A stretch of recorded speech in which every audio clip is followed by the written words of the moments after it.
sex-linked differences in early onset Alzheimer's disease. This topic caught our attention because early onset Alzheimer's disease has been proven to be more frequent in women rather than in men. We will test this hypothesis by using genotype tissue expressions tool of a sex-linked analysis of APP, PSEN1, PSEN2, and GRMS5. Through this, we hope to answer a question to see if Alzheimer's disease is based on sex.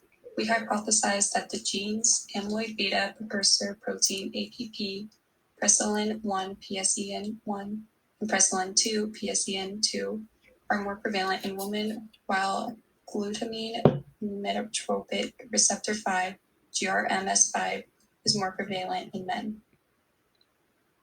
Some background on this disease is Alzheimer's disease is a neurodegenerative disease that is both complex and multifactorial. The first step of our methodology is to isolate the genes in the brain by using the genotype tissue expressions tool to filter results by sex as well by tissue affected. Looking further into these findings, APP in women's frontal complex was 538.6 TPM and hippocampus of 273.7 TPM.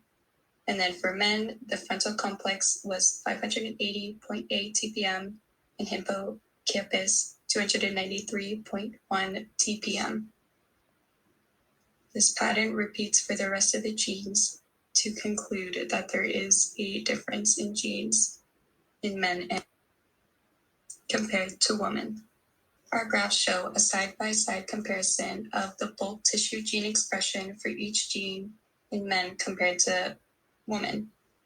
Females are pink and males are blue.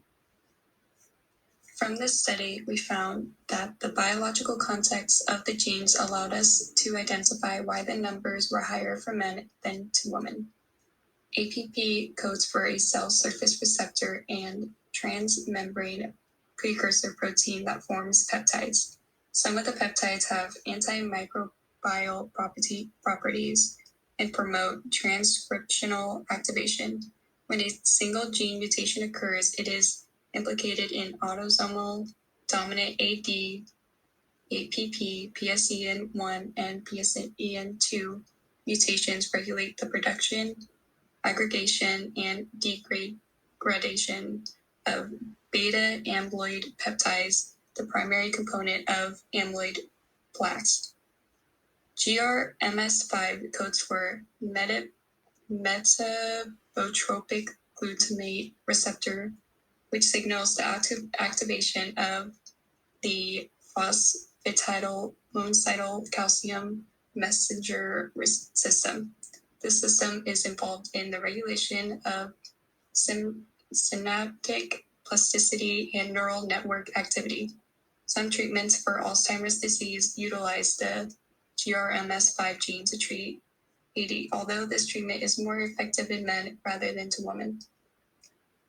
We hypothesize that the large numbers of APP, PSEN1, and PSEN2 genes would increase the likelihood of AD. This is not true.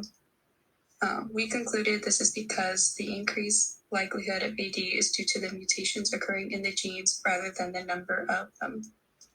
From this study, we found that our hypothesis was wrong. Although men have more of all four genes, higher numbers do not equate to higher numbers of mutations. With early onset AD, what matters is the mutations and not the amount of genes present. In hindsight, what we should have done is compare the mutated genes in men and women to see if there were differences in the numbers and if this could potentially be a link to the increase of Alzheimer's disease. The strength of our research would be we directly answered our hypothesis with the data we used and the genes we chose to do an analysis of. A weakness would be we did not answer the overall question of why Alzheimer's disease is more prevalent in women rather to men. But our analysis did discover sex differentiated effects on gene expression